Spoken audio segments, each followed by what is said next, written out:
welcome to Before the Hedges, presented by Kroger. My name is Brandon Adams, and this is Dog Nation's recruiting insider, Jeff Sintel. We have got a lot to do on today's program as we head towards the culmination of the 2019 class, and the 2020 class is already kicked into high gear. Jeff, there is a lot of recruiting news out there when it involves these Georgia Bulldogs as of late. I tell you, it's weird. This is kind of a funky, wonky limbo where the remaining targets, maybe there's 5, maybe there's 2 or 3 spots. Somehow it gets supersized a little bit for the stretch run to National Signing Day. A lot of that hay's in the barn, but then I think we still got some recruits to sign on February the 6th, at least for Dog Nation and this fan base is concerned, and there's some intrigue there. Funky Wonky Limbo, one of the underrated Elvis B-sides. I didn't even know that, but there you go.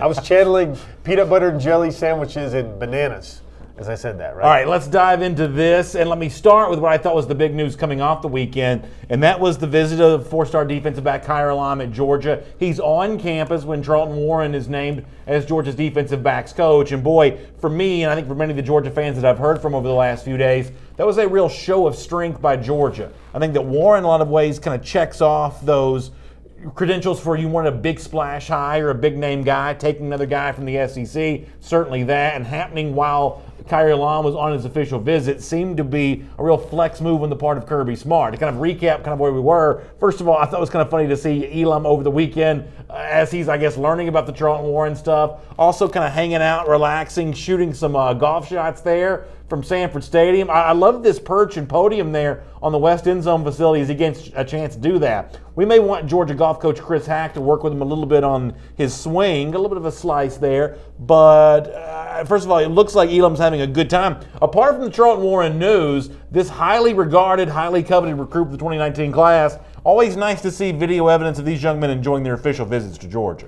Different spin on it, and actually that kind of top golf Sanford Stadium stuff has been going on for maybe like the last year or so. Muhammad Massaquoi had a viral video about that as well, and everybody's hitting the golf ball now. I think it's really interesting how everybody's slice magnifier is there because you got the goalpost right there in the middle of it. That's tough, yeah. So you got to go straight through there, and I mean, a phenomenal athlete that Kaiir Elam is.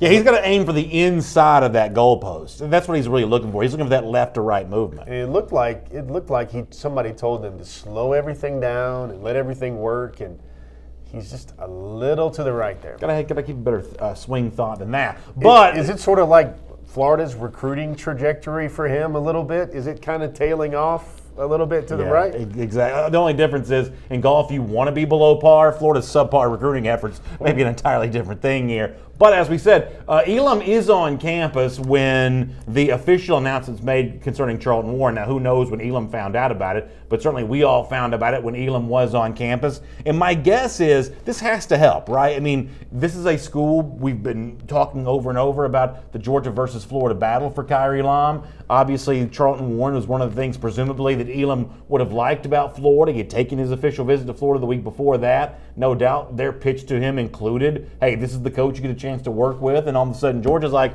surprise, we got Charlton Warren on our campus now. I mean, it's hard for the average fan to imagine how this couldn't help Georgia's recruiting efforts when it comes to Kaiir Elam. Yeah, with Kaiir, I'm going to choose some very simple statements here, and I think Georgia was in a fantastic spot for Kaiir Elam prior to Mel Tucker's decision. I think Georgia was still in a great spot for Kaiir Elam in the kind of Coach Tucker limbo a little bit. And here's what happens. By signing and hiring Charlton Warren, Georgia has automatically, instantly, like that, created a strong recruiting relationship between the new defensive backs coach and the biggest remaining priority target of the class. And it's not just, Elam who's presumably impressed by this. We saw a tweet from 4-star defensive back Nick Cross that he seemed to notice the hiring of Charlton Warren. You had Fred Davis, the really good-looking 2020 defensive back from Jacksonville. He had some nice things to say about Charlton Warren being hired. This is kind of a big move. And as I've said on Dog Nation Daily this week, one of the things that I personally like about Warren, I think Georgia fans will grow to like about Warren, is the pedigree that he has, going back to his time in the military, his connection to the Air Force. This is really a guy that I think is going to impress parents. I think there are two different ways to recruit. I think you can impress kids with your knowledge of Fortnite and junk like that, or you can impress parents with your knowledge of what life is like in the real world. And Charlton Warren, I think, really brings that to the table. In fact, when he took the job at Florida, going back a little bit more than a year ago, he kind of told the story of kind of who he was and how he got into coaching. Listen to all the things this guy's been a part of, whether it be stuff with the Air Force, stuff in the world of business. This is a guy that knows about life beyond just football. Not only do I think the family of Kaiir Elam's going to like this, I think a lot of other defensive back families are going to feel very much the same way. The audio quality on this is not great necessarily, but the content from Charlton Warren really speaks for itself. Here is Georgia's new defensive backs coach upon being hired at Florida a little more than a year ago. Out of high school, I attended United States Air Force Academy. Played DB out there. After graduation, I was commissioned as an officer in the Air Force. I served for 10 years, became a major on active duty. I was an avionics guy, which means for the first part of my career, I helped redesign cockpits, fighter jets, and cargo planes. I was an engineer and a business guy. Got a master's in business as well.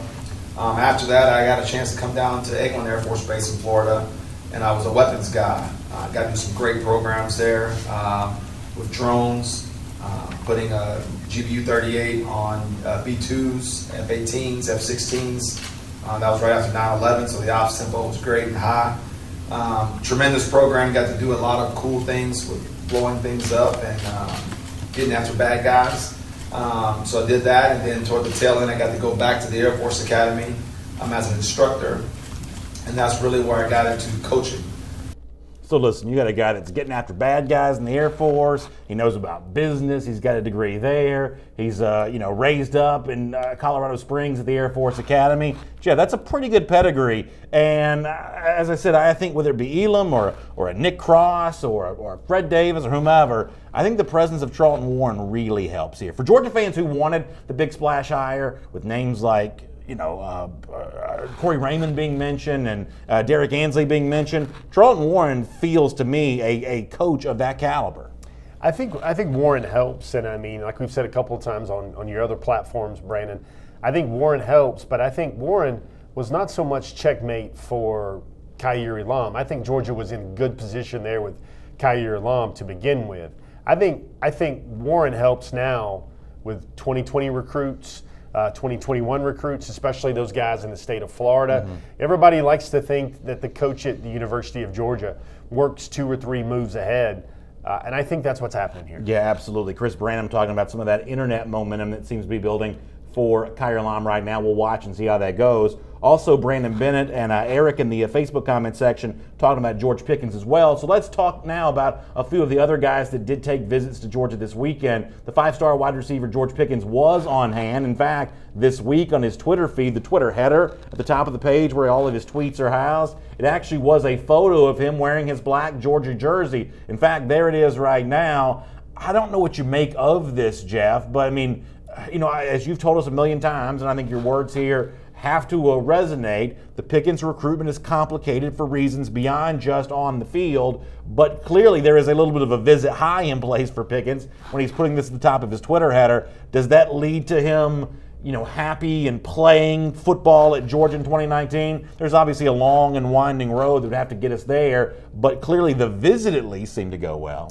Well, lots of things. He's even more kind of descriptive on his Instagram page where he talks about sugar and salt look exactly the same. Be careful. He's wearing that number 1 jersey that I guess still invokes maybe some Pepto-Bismol moments right now for Georgia fans. I think Dominic Blaylock will be the guy that ends up wearing number 1 for the University of Georgia. And what I'll say on the Pickens recruitment is I think that would be obviously the 21-gun salute ending to the 2019 recruiting class, but I'm just going to pump the brakes on everybody with this, guys. It is complicated, and I think that the right thing to say here is there are many hurdles to clear before George Pickens is showing off that great catch radius for the University of Georgia anytime soon. Yeah, listen to me. I'll be very clear about this. Y'all know, and I've made it abundantly clear in previous shows, there's nobody I'd love to see Georgia sign more heading into February. But when Jeff uses the word hurdles, I take those seriously. I understand that sometimes this stuff sort of stretches beyond just what's going to happen in between the white lines. In that case, I guess I'm trying to get used to a world in which Pickens is not playing football for Georgia next fall. But I won't deny when you see the talent level on the field, if Georgia could find a way, kind of get him into school and kind of get him going there with that, I think that'd be a really interesting thing to to see. Now, a slightly less complicated recruitment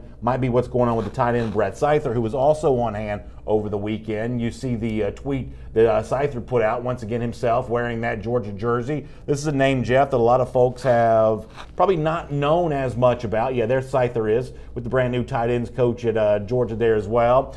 This is a guy that Georgia fans maybe have kind of gotten caught up on a little bit here, but with the departure of Luke Ford, with the departure of Isaac Nada, Ford transferring Nada to the NFL, all of a sudden Seither's name becomes a lot more interesting, a lot more important. I think this is a lot of rewiring the circuit board a little bit to cover recruiting right now. We have a 3-star tight end, number 43 in the country. And why is that happening? Well, the reason why that's happening is he just started playing football his junior season down there in Florida. So very limited sample size with tape. But like Seither, for instance, it makes me kind of think about what we're talking about there with Pickens. I know a lot of times in recruiting coverage and what we do on this show, we're supposed to say things like yada, yada, yada. He's a great fit. He's going to do great things if he chooses Athens, if he chooses to play for Georgia. You know, sometimes I think we're a little bit more accurate and we're a little more objective when we say things like, I'm not sure about that one. I don't know about that one. With Brett Seither, you have a guy here that, to me, him choosing Georgia will say basically one thing for me, and that's a Todd Hartley is an alpha recruiter guy, because somehow Brett Seither is here going up his last 2 official visits, even though he's the number 43 tight end in the country, is he's going to Georgia and he's going to Alabama. Something about that really doesn't make sense, but that's the nature of being the biggest or most highly recruited, best remaining tight end that's unsigned left on the board. Seither would be a piece. He would be an additional piece. But like I say a lot of times, Seither being added to Georgia is maybe a necessity, but it makes things a little bit harder to pull in elite 5-star tight ends in 2020. That said, I'm going to double back to this. Seither choosing Georgia will show me a lot more about how good of a recruiter Todd Hartley is, rather than Georgia winning another head-to-head battle with a Penn State, with a TCU, and an Alabama. And you certainly see Hartley right there in the center of those pictures with Brett Seither. Justin Dowell in our Facebook comment section also saying that he thinks that Seither is an underrated player. One of the things that he cites is the speed that Seither's shown in his high school film. Catches the ball really well. What he does after the catch is really nice as well. And really, the reason that rating is so low is because it's a low sample size of highlights. Just played his junior season and senior season. Didn't really have a great junior season at all. And really started showing what he can do in his senior year. And these highlights, guys, this is something that frustrates the college coaches I know to no end. It's when that guy just explodes late in his senior year, and all of a sudden all that recruiting they've done for other tight ends and all those offers, when they see a kid emerge that's better than some of the guys they got, that's kind of a fleeting feeling right now, and I think with Seither you get a lot of that. 6'5", about 220, checks a lot of boxes. Let's talk about another guy that visited Georgia this weekend. Jeff had a great report about this young man at DogNation.com this week. It's Mark Anthony Richards, the kind of all-purpose back, athlete, at least by the way he's listed by the major recruiting services. At Georgia, though, it sounds like he could fit a bit of a running back role for UGA. And when you had a chance to talk to Mark Anthony Richards, that's one of the things that comes up. Listen to the name here that Mark Anthony Richards uses to describe how he could fit in at Georgia. The comparison to Alvin Kamara, a guy that Kirby Smart knows going back to his time recruiting for the University of Alabama. That's kind of the vision that Georgia seems to be trying to conjure up when it comes to Mark Anthony Richards. This may be a name to know. This is one of the top 100 players in the country according to the 24/7 Sports Composite. We've said before that Georgia was going to be best player available with its pursuit of its final scholarship spots. Don't be surprised if Mark Anthony Richards ends up being one of those. In fact, here is what he told you, Jeff Sintel, about how he thinks Georgia might be able to use him. Take a listen to this. How do you feel coming out of the Georgia visit? I feel pretty good. It's my second time over there. No, I really like the plan that they have for me. So, what is that plan? Strictly running back.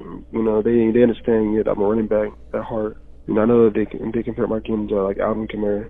They're gonna coach Mark. That's somebody he used to coach back when he's at Bama. So yeah, and that's kind of a role that I guess I can see myself playing. So obviously he knows, Kirby does, the Alvin Kamara story going back to the recruitment. Obviously Kamara as a player really ends up at Tennessee, but Kirby knows that skill set and is able to make that comparison. It almost reminds me a little bit of what Miami was trying to pitch Jaden Hazelwood on of, hey, this is a staff that knew A.J. Green well and worked with A.J. Green. It sounds like that's maybe what Georgia's trying to do here with Mark Anthony Richards. We could see you as an Alvin Kamara type player.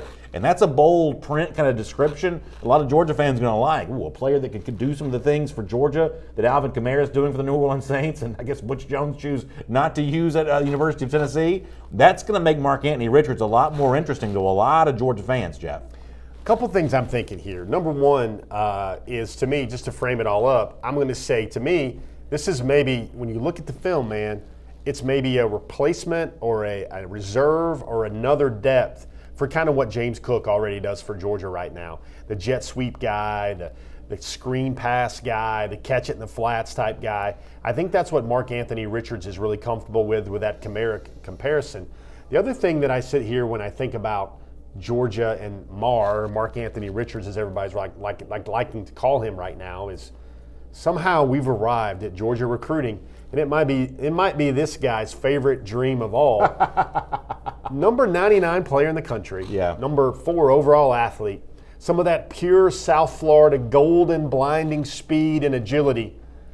And people are wondering, can Georgia shoehorn him in the class, best available player? Go Dogs, I guess. Yeah, the overall level of depth is pretty incredible. I want you to hear one more clip from Richards here. There are a couple things interesting about this. First of all, he talks about how crucial it is for him to be seen a certain kind of way as a recruit. This is a pretty common story. Clearly, Richards has a pedigree and a brand that he's trying to build for himself. Also, one of the names that gets mentioned here as being influential on Richards is a coaching name at Georgia that we haven't heard a lot of yet as really being a guy that knocks down some doors. But in the case of Mark Anthony Richards, there was one coach in particular that seemed to be pretty influential in the build-up to this visit for him to Georgia this past weekend. Here's a little more from a guy that could be a pretty intriguing athletic possibility in the final stages of the 2019 cycle. Mark Anthony Richards one more time. What did you like best about Georgia coming out of that visit? Really just, spending time with the coaches. They weren't really in it at the beginning, due to, I thought they were going to recruit me as a receiver. But once Coach Hankton visited, I told him I said I'm a running back. That's just what I am. And then from that day on forward, it kind of changed. So listen, I got no problem with him whatsoever saying, hey, I want to be thought of as a running back, I want to be recruited as a running back, and I don't really have time for programs that want to think of me more as a wide receiver. That's a pretty intense level of honesty from Mark Anthony Richards, and he has every right to feel that way, and I'm glad he was as candid as he was. But him mentioning, hey, it's Cortez Hankton who came to me, and Hankton who kind of laid the groundwork for me to ultimately take this visit, get closer to the rest of the coaching staff because of the influence that Cortez Hankton had on me. We haven't name-checked Hankton a lot when it comes to these kind of influences on recruits. I think for a lot of Georgia fans, they're going to like the idea of hearing Hankton being a guy that could pave a way for a player of Richards' caliber to be at Georgia, because they want to sort of think about all the coaches being able to go out there and really have major impacts on the recruiting trail. Hankton's one of the less known names, been on the staff only a brief time, a little bit more than a year now. It's kind of nice, I think, for a lot of Georgia fans to hear Cortez Hankton's name come up in a conversation like that with Mark Anthony Richards. Seems like Georgia basically kept it real with Hankton a little bit, and with Hankton going to see Richards. And remember, that's the wide receivers coach, and obviously the microphone just fell right there.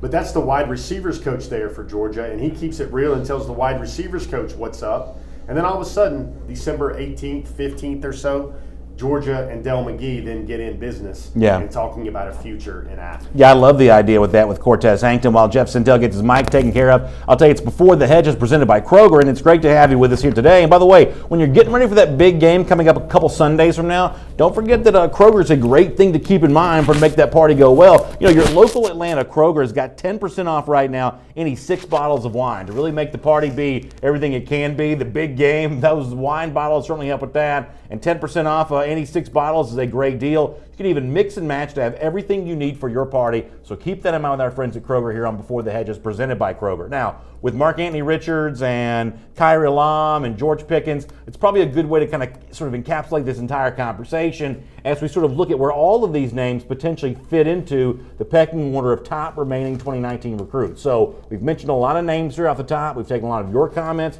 off these names. So let's kind of catalog all this now with where these guys kind of rank in terms of the top pecking order for these 2019 recruits. In fact, let's take a look at that right now. Jeff, you've been saying from the outset that you thought Elam was the most important name there. Pickens, based on the talent alone, good enough to be there at number 2. Brett Seither, the tight end, because of it being a position of need. That's number 3. I think that Nick Cross is an interesting name here, just given the fact there's a lot of pull to other places. I think Penn State, Florida State, where he's currently committed to, a lot of those names to kind of keep in mind when it comes to Nick Cross. And then, there's obviously Javon Shepard, which may or may not still be a consideration. John Rice Plumlee, the current Georgia commit that visits Auburn this past weekend. We've kicked around a lot of names. We've talked about a lot of possibilities for all these guys. I guess, as easy as you can, sum this up for us in a few words about the final stages for Georgia with its 2019 cycle. Yeah, this is kind of going to be like let's flip that back up. Let's kind of make it like a Google Drive document and some real-time editing right here. There's 6 names here. This was last week's list. I don't think Javon Shepard is there at 5. We've had our discussion already today about George Pickens. To me, when you count up the 61 guys on campus, the 14 that were signed and that are already on campus, there's 8 more that have signed, which will show up in late May. I think Georgia's down to 2 or 3 names. Ideal close for the class, to me, when you mix in logic and you mix in possibilities and what I think is the best that Georgia can do, I think the ideal close for Georgia would be Kaiir Elam, the number 1 target there. And then you're going to scan down a little bit. Ideal here, now that's the phrasing I'm using, ideal, that would probably be Nick Cross down there at number 4. Maybe the more likely would be Kaiir Elam and Brett Seither. Shepard, I don't think is a consideration anymore. Look to 2020 for those offensive linemen for Sam Pittman going forward. And Plumlee, I'm going to say this right now, Brandon. We talk about Kaiir Elam, we talk about Mark Anthony Richards. I think the fan base, and you guys can weigh in yay or nay on Facebook or YouTube or whatever. I think the fan base, one of the biggest remaining stories for Georgia in 2019 is this sense of attachment that the Bulldog Nation, that Dog Nation and the fan base has for one John Rice Plumlee. Everybody wonders about that guy. Yeah, Brian McPhail in our YouTube comment section asked about that. Is he going to sign at Georgia? Brian was curious about that. I guess I'll give you an over-under here. Do you think the chances are better than 50% that one way or another, as a blue shirt or whatever, that John Rice Plumlee is at Georgia? Or is it better than 50% that he takes one of these other traditional scholarship offers that he's going to be given? Great question. I think especially that laying the odds down here, I think the only way he will come to Georgia is as a blue shirt.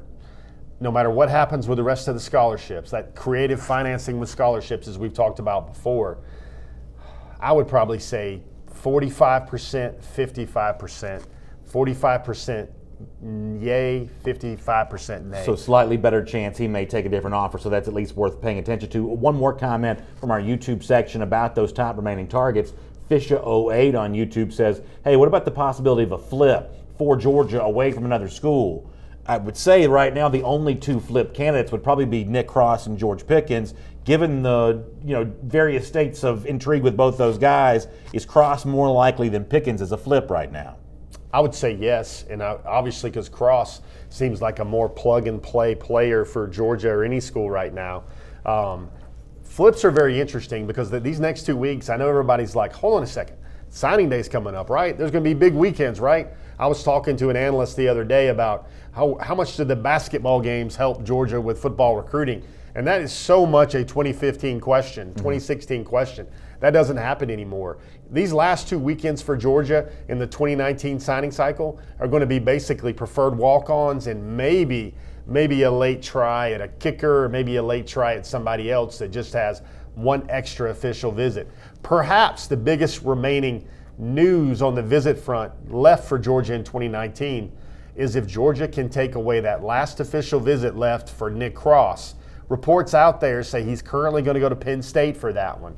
But if Georgia can come in and swoop in and get a late official visit from Nick Cross, I think that might be the biggest remaining piece of 2019 visit news on the board for the Bulldogs. So that's an interesting thing to keep in mind right there. Jeff Sintel, Brandon Adams, before the Hedges presented by Kroger. Now, let's take a look at some of the guys that are already in the fold for Georgia in its 2019 class. And one of the rites of passage this time of year as the major recruiting services, Rivals 24/7, I guess ESPN2, go through their re-rankings. This is always controversial. Every fan base thinks their team is treated poorly by these re-ranks. Rivals did a re-rank the other day. 24/7 has done one this week. And I guess, Jeff, for the most part, a lot of Georgia guys are treated kindly by this.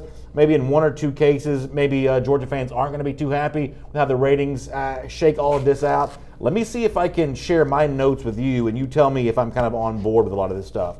Even though Nolan Smith is not going to be the number one player in the 24/7 ranking, it looks like mathematically he's going to hold on to the top spot in the 24/7 Sports Composite.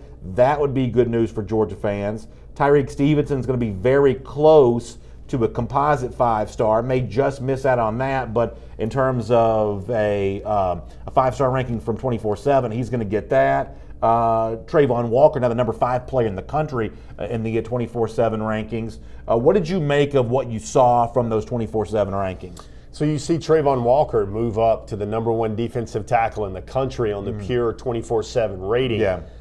They actually look at him now in their analysis of how much he improved or impressed. They look at him as a potential number 1 overall pick. That might be the guy. Remember how often we talked about Trayvon Walker? And the proof is in the pudding right Sure now. it is. I wish I had video of the 2 bulls in the ring when Antonio Alfano, that's the new pure 24/7 Sports number 1. Right. He went head-to-head with Trayvon Walker during basically individual position drills down in Texas. That'd be and a San real sight to Antonio. see, because I think Alfano is a very good player. Very good player. Probably one of your biggest misses in the 2019 class. I don't know if I'm going to call it a miss, because I think that Georgia overall has filled its class well, but that's definitely a player I'd have liked for Georgia to have gotten. You keep looking and you see names on that list about guys that move up and down. Tyreek Stevenson gained his 5th star. I think in the pure 24/7 grid, Dominic Blaylock lost his 5th star.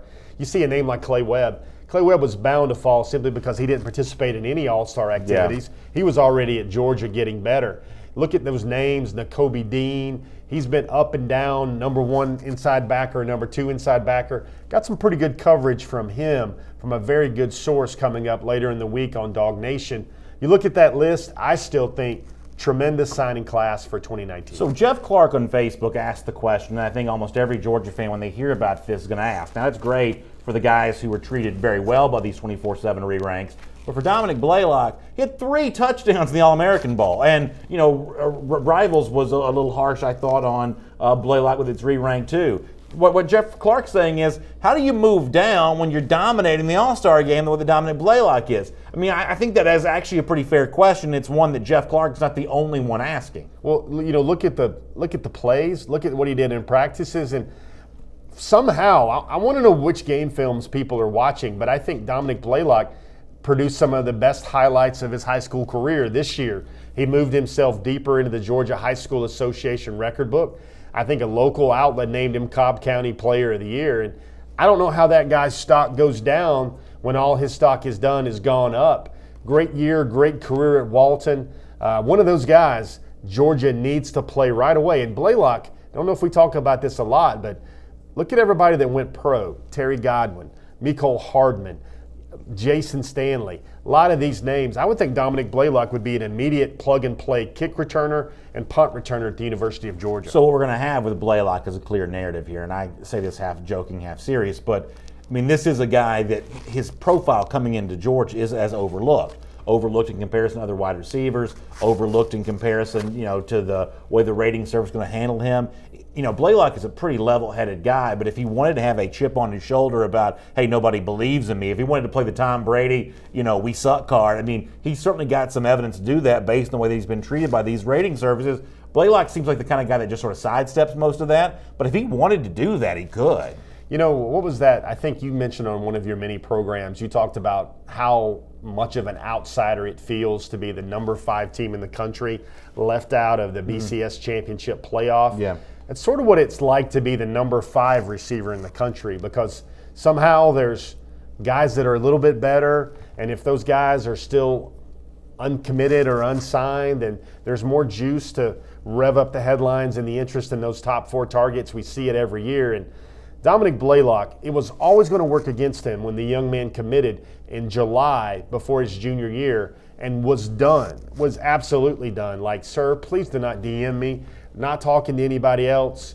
I'm a Bulldog. He only visited one school. Yeah. And I mean, not just a game visit. I mean, an unofficial visit. I mean, try on the jersey. I mean, anything. That was Georgia once he made his commitment. And listen, I have great respect for the guys who do these recruiting rankings for a living. They have a hard job. But when you are that undramatic with your recruitment, there's going to be a natural bias against you in terms of how you're treated by these rating services because they like uncommitted players. They like guys who can create drama all the way up until February. That's what's going to get the attention of a lot of these re-ranks. And I mean, we just have a long list of case history to support that. You know, here at Dog Nation, obviously the process, and we're not going to get in too deep about how the sausage is made, but we sit together like any program and we talk about shows before we go on air and what's going to catch people's attention, or what do people want to hear? What's jazzy? What's the sort of thing that's going to catch somebody's attention? And Blaylock is a guy that goes out and maybe shoots 70 on the golf course, 71 on the golf course every time.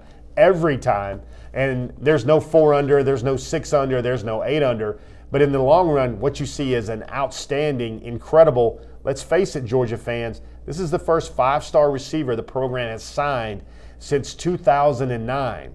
Big deal in Athens, even though, let's face it, in so many ways, he's underappreciated at times. And it looks like from a composite standpoint, he may be able to indeed hold on to that 5-star. I guess we'll wait and see on that. It's Before the Hedges presented by Kroger. Right now, you can enjoy simple home cooking with Home Chef. Enjoy 35% off your first order just by entering the code Kroger35. That's Kroger35 and homechef.com, and you can enjoy that great special offer and special savings. All right, Dominic Blaylock in the future at Georgia. Who's going to be catching touchdown passes from? Well, in 2019, it's obviously going to be Jake Fromm, but in 2020 and beyond, I guess that question is still up for some debate, depending on what happens with Fromm and his NFL status for next season. So that means the hot topic of 2020 quarterback recruitment is going to be a very big deal at Georgia in the weeks to come. And Jeff, we'll go ahead and get some of that started right now. I am really fascinated and really eager here to share some of the audio that you've been able to capture talking to two of the top names in this conversation. First of all, a guy that we have talked about a good bit now. It's Robbie Ashford from the state of Alabama, a guy that is really intriguing in a lot of ways. Before we hear from Ashford and why he's about ready to make his decision, give us a little bit of a thumbnail sketch about who this young man is. Dual threat quarterback, Hoover, Alabama. Georgia has recruited him consistently as hard as anyone. I do feel it comes down to Auburn and Georgia on this, but hey, with dual threat quarterbacks, highly rated dual threats, seems like it's always complicated now. Baseball prospect as well. Yeah, so in fact, when it comes to Georgia and Auburn, Ashford said that himself, and he explained why he's about ready to make his decision known to the world. Here is a little bit of what Robbie Ashford told Jeff and some other reporters recently. Really just it's more time for me to kind of just figure things out, and then as a quarterback, you can't just wait till signing day to make a decision. It seems like Georgia and Auburn are the two standing out. Yeah, those are two that would be in the top for sure. So he wants to go in March. He wants to kind of get that done so he can help be a recruiter for the program he's going to choose. I guess in some respects, Auburn is thought because of the in-state tie to have a little bit of an, I don't want to say inside edge, but if once again to go back to the 50-50 deal, the chances of Ashford choosing Auburn maybe slightly above 50% right now in your mind? Well, obviously you get to see a lot of things here. Number one, arm strength, ability, escapability, mobility, lots of ability. You also see George Pickens here on a lot of these highlights as well. That's the connection. First of all, Hoover High School is one of the most outstanding high school programs, football places, programs in the nation. They do things the right way there with modern schemes, up-to-date training, strength and conditioning. But Robbie Ashford, as we talked about, is a baseball prospect as well. He has to get in tune with a relationship with football coaches and baseball coaches. Seems like he's done more of that right now with the Auburn staff, although Auburn just added a number 2 overall quarterback in the country in Patrick Nix. Maybe he's the immediate successor for playing time in Auburn. Very complicated here, but another name we're going to get to is something I wanted to make sure you guys read on the site today and see on this show today, because the reality here is it sounds like to me that James Coley is paying a little bit more attention to another quarterback aside from Robbie Ashford right now. So we'll get to Jacoby Criswell in just a moment, who may be that name that Georgia's paying attention to. But in terms of Ashford, a player that a lot of Georgia fans have already decided they like, one thing we know that Ashford likes about Georgia is the experience he's had on campus, actually seeing a game at Sanford Stadium that apparently made a very big impression on Ashford. Here is Robbie in his own words about that. The atmosphere when I got there, I was just like blown away. I was like, wow. It's like this on a Saturday. And then just the game, like how they played, just playing style I could see myself playing in, and just talking with the coaching staff. We had a great talk, so I loved it. That's what you like to hear, that he feels like he could be a fit for the Georgia offense, and he likes the atmosphere in terms of making a good early impression. Georgia certainly seemed to have done that. Yeah, and another interesting thing, and you got to think about this. This was a question we also asked Robbie Ashford as well. Is, you know who hosted him while he was on his visit? Yeah, I didn't cut up this audio, but this was kind of an interesting thing to see. I don't know if you've written about this yet or not. If you want to spill the beans on this, I thought this was kind of interesting. No, sometimes I want to let this show see some things for the first time on Dog Yeah. Nation. Everybody's got to get their little, maybe little nuggets or so to speak. But his host was actually Justin Fields when he visited for the Auburn game. He hung out with him. Justin Fields told him great things about Georgia, said he loved it at Georgia, and he had no inkling. And again, this was the Auburn game. Everybody remembers that Auburn game when Justin Fields got a lot of playing time and a lot of ability to show what he could do, maybe with successive reps in the pocket for Georgia. And Robbie Ashford was kind of blindsided that Justin Fields would want to move on by the impression and the gist he got from Justin in November. Another neat little wrinkle is he said, obviously, Justin Fields moving on from Georgia has to help Georgia's shot with him, because that's one less young name on the depth chart. Yeah, I thought that was a really interesting nugget that Ashford provided. Here is a little more from Robbie Ashford talking about his relationship with Georgia right now and how he thinks this could go down. Here's Robbie again. They're really the same. The coaching staff hits me up all the time, send me stuff, so they both talk to me a lot. What would the decision come down to? Depth chart, will I be able to play early, and then how would baseball factor in? So when he says the same there, he's talking about the way that he views Georgia and Auburn. So he doesn't give a favored status to either one of those guys, but he does say, hey, I want to fit the offense, I want to be able to play right away. And also there's the issue, as you said, the fact that Ashford's considered a top flight baseball player. So a very interesting recruitment moving forward, but not too much further, because in March he's going to be ready to make his announcement. This will be one to watch. Well, let me kind of try to be Dog Nation Daily Stradamus here a little bit or something like that. So let's say everything goes Georgia's way with Robbie Ashford. He would commit to the program in March at some point. He would then take some official visits in the fall. He's not going to be an early enrollee in January of 2020 because he wants to play his senior season of baseball, give those baseball scouts another good long look at him. So Georgia might have to sit there, and maybe the May narrative, even with Robbie Ashford, is does Georgia hold on to its dual threat quarterback jewel in the class of 2020, and maybe somebody like the Boston Red Sox or the New York Yankees or the Arizona Diamondbacks swoop in late May and make him a second-round pick and start dangling lots of zeros at him. Robbie Ashford, that recruitment there, got a lot of ways to go yet. All right, so you said when it comes to Georgia and its 2020 efforts, though, that Ashford's a name that a lot of us have grown to be impressed with, but it's not necessarily the guy that Georgia has been making the most time with as of late. That may be Jacoby Criswell. Before we hear from Criswell with his thoughts on Georgia, give me some of your thoughts on Criswell. Wow. You watch this guy's film, and it makes you want to reach for one of those go get your popcorn gifts a little bit. He's got an arm that was honed by slinging rocks out in the country, man. Yeah. Like finding a fence pole, putting a can, putting a basketball on top of it, and slinging rocks. And when you look at this guy's film, folks, just look at it. It looks like he is trying to throw it to the furthest reaches of the screen at all times. Big arm. Jim Chaney had dropped some major player parallels when he talked to him. And listen to this, folks. Listen in real close. James Coley's already been by his high school this month. Cortez Hankton has been by his high school this month. And he told me he expected Kirby Smart to visit him here today. That's a lot of attention for a three-star quarterback.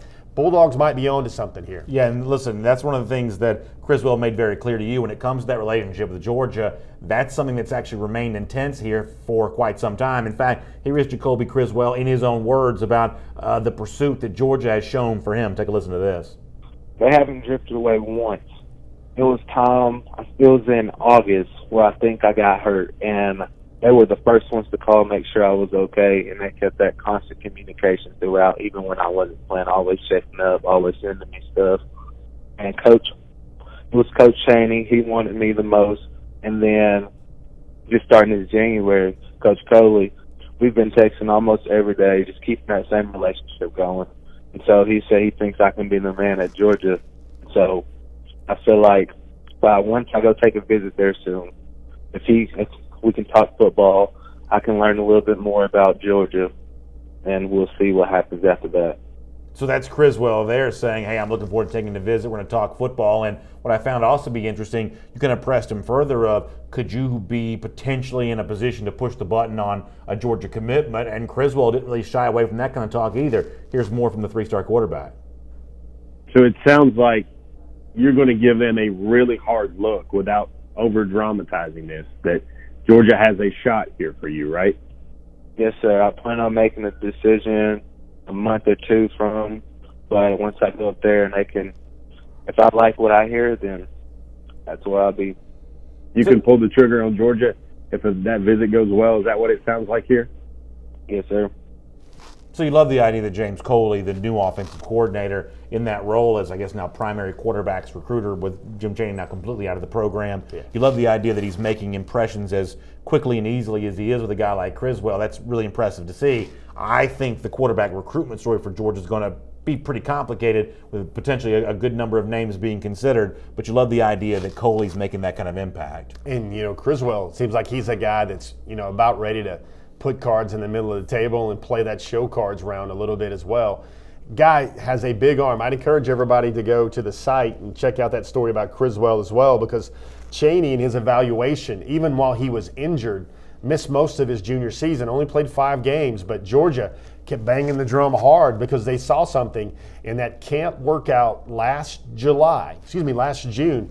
I remember it. He came through, he got an offer, and that was the time when Georgia was frothing at the mouth to figure out who its 2019 quarterbacks were going to be.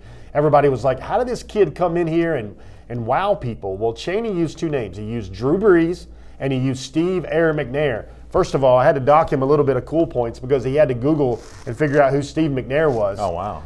That's the only Alcorn State days, a long time ago now, though. 2003 co-NFL MVP, Air McNair. But rest in peace, of course. For him, and for this to kind of feel the way it does right now, I mean, he's getting ready to figure things out. He's going to take some definitive visits coming up. I think North Carolina's in there. Ole Miss is in there. It looks like TCU's in there. His home state, Arkansas, is in there as well. But that's of a lot of attention early for Georgia. And there's a lot of names. There's a 5-star name you'll hear. Georgia sent out a lot of offers for 2020 guys lately, but you can go on and on here. There's something cooking here. Jesse Stone, the guy that's a longtime support staffer, works with quarterbacks at Georgia, he's a guy that's from the state of Arkansas, and that was the introduction, happened through mutual coaching friends about he's a good guy, he has talent, come check him out. Listen, don't sleep on that 3-star, 4-star rating right now. Criswell and Georgia, it sounds like there's something strong here. And a lot of people in our comment section reacting to the highlight film they've seen, including Nate Thomas on Facebook, who says, hey, listen, I like this guy's game film. I like his highlights. I like what he brings to the table. That's worth paying attention to. Something else that's worth paying attention to here before the Hedges presented by Kroger with Jeff Sintel and me, Brandon Adams, is the debut this week of our top targets for 2020. We have been certainly counting it down for 2019 for quite some time. Still a little bit of left of work to do in that 2019 class, heading towards February. But if you've been following on social media, you know these Georgia coaches have been all over 2020 recruits. So it's time to start setting the board for the next recruiting cycle. So without further ado, let's unveil it right now. The top targets as of now for the class of 2020. Jeff, let's take a look at this here. At the top of the list, no surprise, the nation's #1 prospect, Brian Brzee, who recently threw down a thunderous dunk. We showed you that on Dog Nation Daily. This is also a guy that's got great relationships with Nolan Smith and some of the other UGA signees from 2019. Miles Murphy from McEachern on this. Actually, Murphy's from Hillgrove, right? Correct. Arik Gilbert here as well. Kendall Milton, the 5-star running back from California. Marshawn Lloyd, Fred Davis, who we actually mentioned earlier in the show. Justin Rogers, who's an interesting position conversation when you look ahead to 2020. And number 8 on this list, Mikael Sherman, the outside linebacker from the D.C. area. Jeff, your thoughts on this list as it stands right now? Well, we only put 8 on there right now. This is version 1.0. Yeah. Probably going to get to version 13.5. I would imagine so at or some point something in time. like that. But currently, all 5 stars. You'll see different position fits because they're not just a straight descending order in terms of their national rankings. But right away, all 5 stars, we put 8 up there. Why 8? Simply because 8 is enough. Georgia already That's all would has fit on one screen. Georgia already has a 5-star in Broderick Jones. If we were looking at the class as a whole, I might put Broderick Jones somewhere around 4 or 3. That's how important the tackle spot will be in the 2020 class. John Chappell already taking issue with this, and I guess I kind of am coming from the same place he is.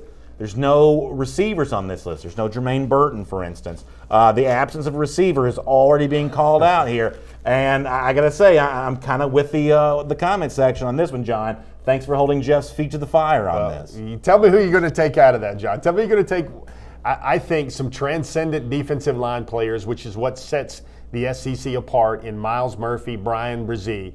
This guy might basically say on air today that Georgia might go out of business if it doesn't sign 1 or 2 5-star running backs this year. I may or may not have said that in our pre-show meeting today that Georgia would go out of business if it didn't sign at least 1 5-star running back in 2020. So everybody's got to get their. This is Georgia football, by the way, and we got to check off linemen, we got to check off running backs, we got to check off the tight end, who's the top-rated prospect in the state of Georgia this year. And a special. Like, this is more than just every year there's always going to be a top tight end. They ain't all like a Reed Gilbert, though. That's a very special young man right there. For right now, I want this list, and let's flip it up one more time. I want everybody to weigh in on their favored picks or whatever. But this is sort of like you got 8 kids, and every one of them's going to the Ivy League. Yeah. And every one of them play 3 sports. And just pick out which one of those is your favorite. I'm going to hot seat BA right away immediately. Of this list right here? I'm giving you a magic wand, which instantly puts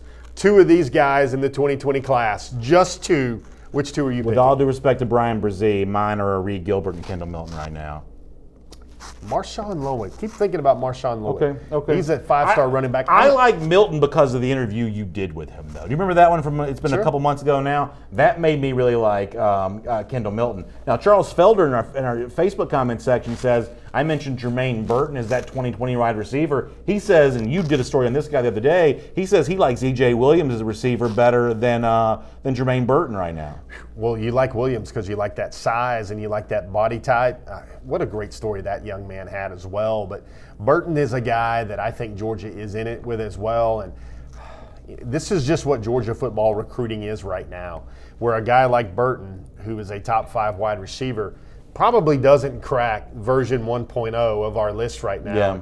You know, everybody that's on YouTube. Although Terrence Facebook, Edwards loves Jermaine Burton. I think he's the best receiver that Georgia's recruiting right now. And if you look on their Dog Nation forum, I put some early evals of the pecking order I see for a lot of the receivers that Georgia likes and the receivers that have shown they like Georgia by taking visits.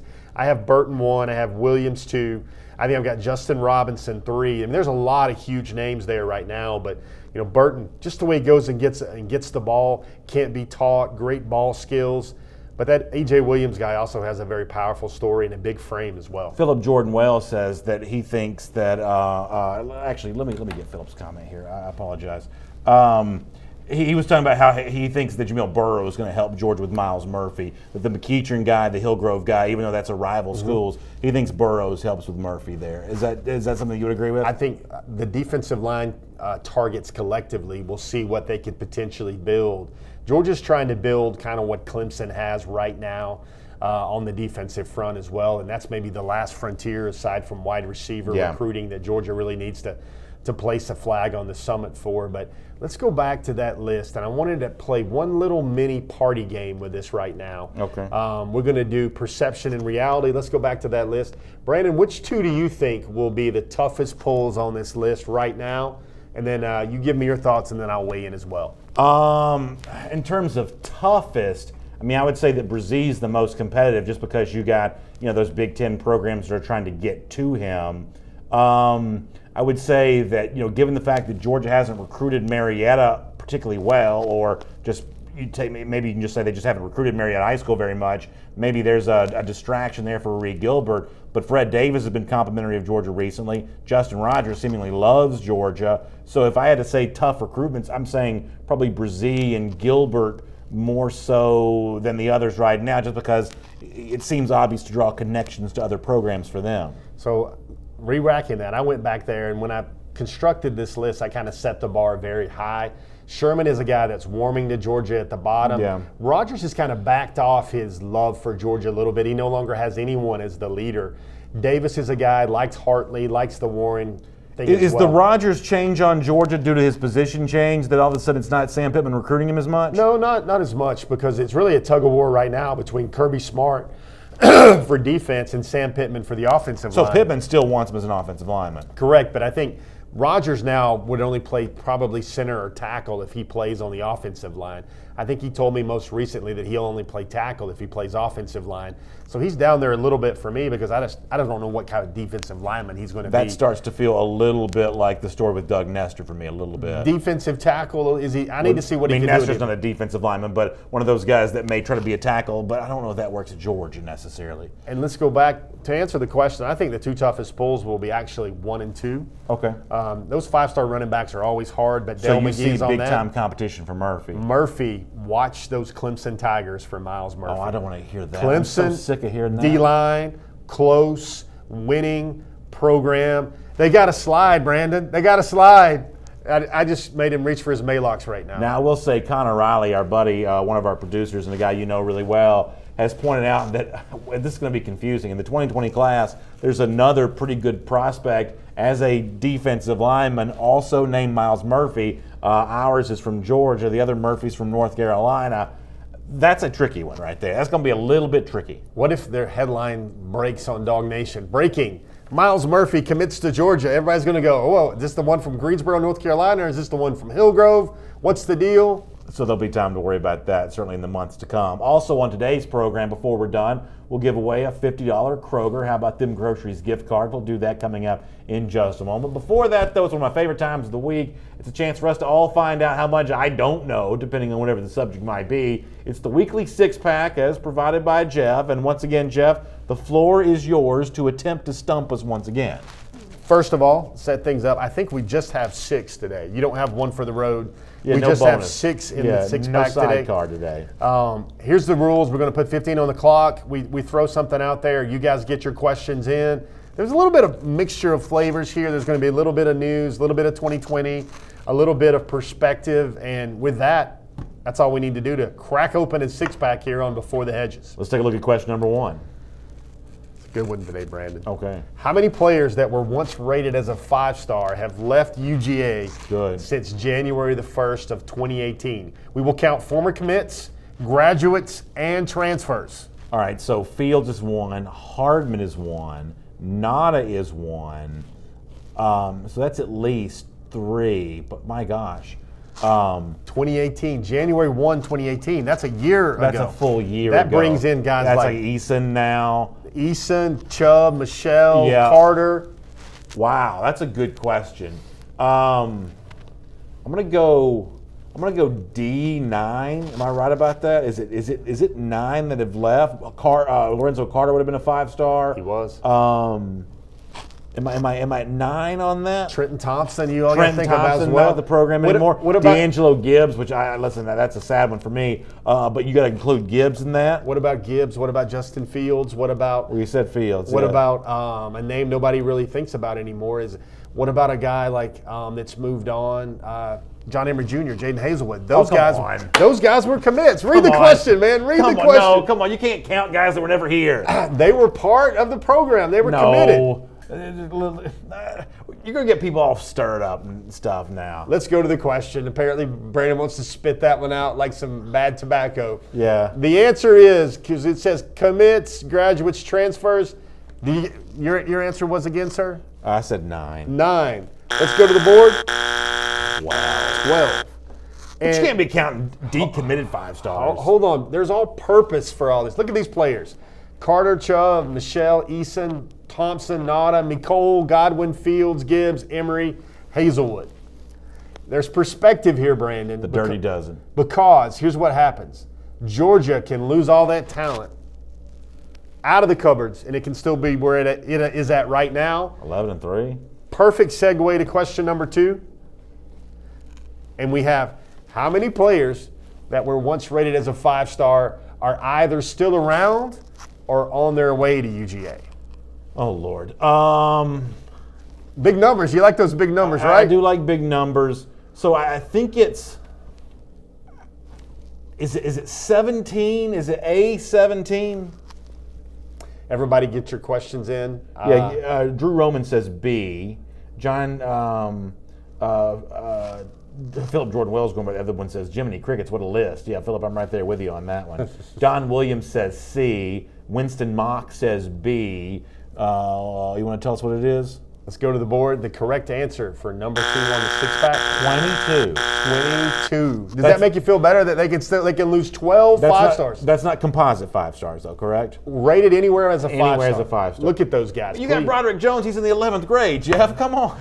Do you read my questions, man? People can't keep up with all of this. Either are on the way. There's only one 5-star there, so it's 21 if you want to count pennies there, sir. People can't process a half decade's worth of stuff. It's 1 year. It's on their way. They're either committed, Shane Gross got it right. Way. Shane Gross got it right.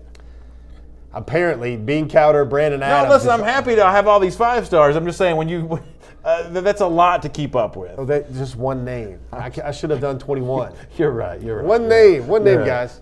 And this Alan is Verboncic says he got it right. So, Alan, good to go. Hopefully anybody's 2 for 2. And now let's get back to a stale, boring, easy, vanilla coffee type question for Brandon. Listen, I'd like you to take them wherever you want to go. This is your time to stump us. Number 3, what is Georgia's mascot name? No, I'm just kidding. Which one of these programs has new defensive backs coach Charlton Warren This is a good question. Not worked for? I believe I know this one. I believe it's Oklahoma. You got Florida. You got Tennessee. He has been there. It was at Air Force. He was on the Tennessee staff, going back just a couple of years ago. North Carolina, we got video of Dog Nation coaching at North Carolina. I believe the answer here is Oklahoma, because goodness knows that hard-driving military stuff doesn't play out there in that pillow fight conference. It is the Big 12. I'd like to recognize Tram Dickerson on the YouTube channel. He says it's great when we can't keep up with all the 5 stars that are around here. That is actually a good problem to have, Tram. You're right about that. See, that's the Mr. Burns Brandon attitude I thought he would have. Chris Brandon says Oklahoma for sure, and I love the idea he throws in the for sure. That military stuff doesn't fly out there in Oklahoma. They're too soft. Oh, all right. This guy's blowing up bad guys. That makes him nervous in Oklahoma. Let's give Brandon a nice, easy Chick-fil-A drive-through question. Correct. There you go. There you go. I'm telling you, Charlton Warren's too tough now. He plays too much full contact. Oklahoma. Too tough for Oklahoma. Don't play 2-hand touch, 707. Yeah, flag correct? football. Moving right along. Number 4 in our Dog Nation 6-pack. We're not talking about 11th graders. We're not talking about guys that moved on. For the 2020 class, oh, this is a good question. Which 2 positions has UGA already sent out the most offers? And before we jump into this, quick way of saying this is those are the ones, the more offers they send out, the more help they need, the deeper swath they need, the deeper net they need to throw out in the water to get guys. Which 2 positions has UGA already sent out the most offers? So I'm sure I don't know this, but I think it's a really interesting question. And like you said, because you can read something into that. Burt Blackwell says B. Charles Felder says D. I'm actually going to go with Charles on this.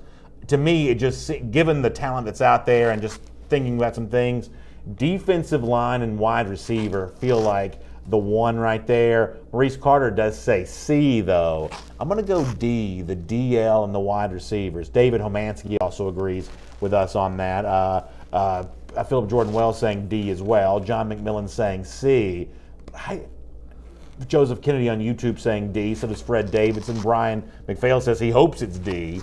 So you got a little bit of a consensus there on D, Jeff. Are we right about that? You know, for those that out there that think our listeners are not astute, that they don't have our viewers do not have their fingers on the pulse, they know exactly what my man Brian McPhail just said. It needs to be D. Brian, it is D. There you go. You know exactly what your program's needs are. You know exactly what the Bulldogs want. Maybe you've been watching a few shows or something like that. Well done. Maybe some before the Hedges. It is D. Now look at that. Let's break down the list again. You've got defensive line and you've got wide receiver. The numbers so far, 36 defensive linemen and 33 wide receivers. That's out of about 178 offers, 179 offers. You already have almost 70 that are either for the wide receiver spot, the defensive line spot. Bingo, light bulb. Gru, Despicable Me style light bulb. Georgia needs defensive linemen and wide receivers. I haven't been on the forum today, but Chris Branham says that he's cheating to get these answers. He said you gave the answers away on the forum. I did not. I gave a little hint or so around the forum. A little hint or so. I haven't been on the forum. I guess it shows me that I've made a mistake not being there today. I've been getting more of these questions right. You try to if you're not on the forum every day, folks, you miss something. That's exactly right. You miss something. Question 5. Adam Phillips says like our bell sounds like the shame bell from Game of Thrones. Shame. Shame. You said it's a drop. Question 5 for the 2020 class. Which position has seen the fewest offers so far? And that's another tell. Georgia's not offering positions that are scattered, smothered, and covered right now with prospects. Yeah, they're not offering running backs right now. Georgia gives out running back offers like Oscar invitations right now. Look at that question again, my man. Don't rush through to the end. Review it and read that question one more time. Okay, so you're going to say one of the linebackers because they're already loaded at linebacker. Is that what you're going to say? Which position have they sent out the fewest offers at so far for 2020? I'm not going to change my answer. I said running back, but I guess you're saying it should be inside linebacker because they've signed an armada of linebackers the last 2 years, which really would make sense. An armada. And let's look at the answer right there. The answer, inside backer. Look at that. I mean, technically, I should not get a bell for that. I technically got that one wrong. Don't expect a lot of offers at the inside linebacker spot for this cycle. The tight end spot also has just 5 for now as well. So Georgia hadn't went heavy on tight end. I wonder if that means that they think they like their chances with one of those tight end targets out there. I wonder if that could mean that. Could very well be. I'm not sure. But inside linebacker, only 4 offers. That's not a lot at all. A lot of those guys had been offered previously before Georgia loaded up on linebackers in the 2019 class. I don't even know if we should expect an inside linebacker to sign with Georgia in 2020. They are certainly well taken care of when it comes to that right now. Well taken care of. Number 6, our last one, Brandon. Last one. Flying through them again. After the early 2019 signings, this is the offshoot of a question we had last week. Which position group at UGA now has the fewest recruits who rated among the top 10 at their position? Ooh, this is tough. So this is like saying basically what's the least expensive item at Bloomingdale's or Tiffany's right now? So if you're going to count Ben Cleveland and Cade Mays as guards right now, I'm going to say it may be offensive tackle. Get your questions in, everybody. We're going to see if Brandon gets a buzz. If we're using top 10 as the barometer, and we're saying Cleveland because he's recently played guard and because Mays is likely to play guard for Georgia in 2019, if we're saying that, I'm going to say the answer's got to be offensive tackle. Still got a few top 10s there though at the tackle spot. Isaiah, Andrew, remember DeMarcus Hayes? He was considered top 10 at what? At their position. Hayes was top 10? He was a top 10 junior college tackle. All right, well there you go. There's one that's just hiding in the weeds here. Oh yeah, now Chris Branham says it would be tight end because they've only got 3 guys on the roster right there. See, my problem is I get obsessed with my criticisms, but it should be tight end, yeah. Yeah, but see, Brandon takes the side road and he gets the problem is once I saw offensive tackle, I didn't even look at the rest of the choices.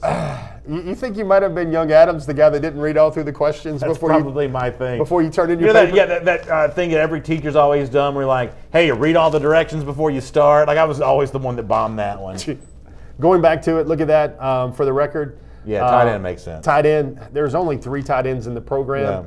Yeah. The only one that was rated at the top 10 at their position was Rylan Godey. Yeah. And that's it. So how was Charlie Warner not rated in the top 10? He was rated as a wide receiver. That makes sense. Warner's going to have a good year, though. Y'all mark Warner, me Warner coming out of high school was like 6'4", 210. Yeah, y'all mark me down on that. Warner's going to have a good year. All of a sudden, he grew ginormous in Scott Sinclair's weight training program. So there you go.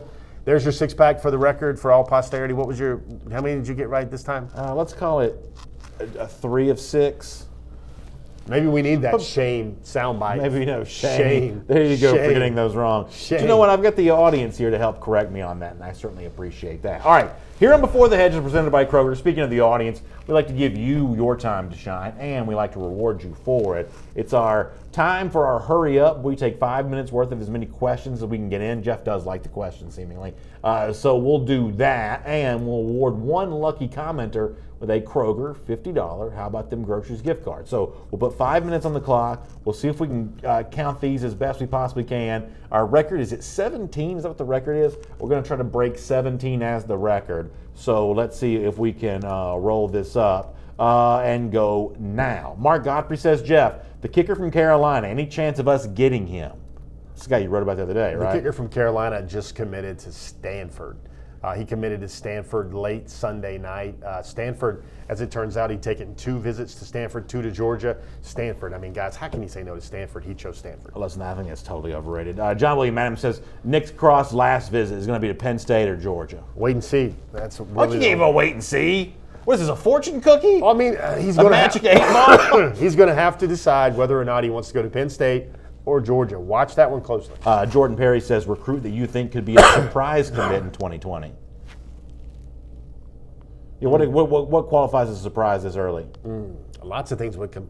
I would say somebody that wasn't feeling Georgia 2 months ago, but now feels Georgia because the quarterback spot has been opened up. Or now he's done 2020, you know. Yeah, it was a 2020 question. Yeah, right. Yeah. I'm talking about a guy like a 2020 quarterback, one of the top 5-star quarterbacks, or otherwise a receiver that suddenly feels better about Georgia because of all the attrition at that Gary position. and Christian Gulisano says, how many times can someone transfer now? It's technically unlimited. You think they'll ever shut that down if guys start trying to transfer more than once? Here's what I want to see. I want to see something different. It seems like everybody now, if you have a hangnail or some type of excuse, a note from your mother, a note from Dog Nation Daily, you can become immediately eligible. I'd like to see the NCAA, what they do with someone on their second transfer, whether or not that guy becomes immediately eligible, because there's no precedent there for that yet. On YouTube, The Shadow Assassin says, would Georgia actually use a dual threat quarterback? Yeah, of course they would use a dual threat quarterback. I mean, there was the plan. I mean, listen, folks, they were quite happy. I don't know if you guys read this website called dognation.com, but the fan base and the program was quite thrilled by signing the nation's #1 dual threat quarterback way back in 2018. Yeah. Just couldn't beat out. Now, the one thing I will add to this, the best way to use a dual threat quarterback is not the way that Georgia tried to use Fields this year as some sort of novelty act. I think you put a dual threat quarterback into a regular offense and allow him to use his running capabilities in addition to that, not as some sort of separate offense. The way they use Fields was wrong. I think they'll do a better job the next time around. Cyrus and Knox Bowen asked an interesting question on YouTube. Who's our best defensive player right now? J.R. Reed. Really? The best defensive player on the team right now? I'm not saying it's not. I'm just saying the fact that you answered that so quickly, that very much surprises me here. Oh, GB2. We talked about this on Dog Nation Daily this morning. Who's going to be the #2 quarterback at Georgia next season? Stetson Bennett. Going back to that one, who would be your candidate? Who else would it be at defensive line on the defensive? You just answered it quicker than I did. J.R. Reed seems pretty clear to me. He's the statesman. He's the elder. He's the veteran. He's the guy that drifted away from a pro opportunity, maybe second, third, fourth round to come back to Georgia. He was Georgia's second best defensive player on the 2017 Rose Bowl team. Right now, I would say that guy. It's a very, very interesting thing. #2 quarterback, you say Bennett? Stetson Bennett. You think he can be as good as Chase Bryce was in limited action for Clemson last year? That may be what Georgia needs, a little stopgap holdover for half a game or so? And I think Georgia can win and close out a game with Stetson Bennett, because that's all he should be, is a guy that quarterback can't finish, come in and hand the ball off, hit third downs, feed that tight end, that type of guy. He's that guy. And everybody, one thing about Stetson, everybody gets too jazzed up about his quarterback stats. Junior college football is really bad, especially for the offensive linemen. I've seen the film. I've talked to people who would know. Stetson was under constant duress. There's some games in junior college football, man, where there are 11 sacks.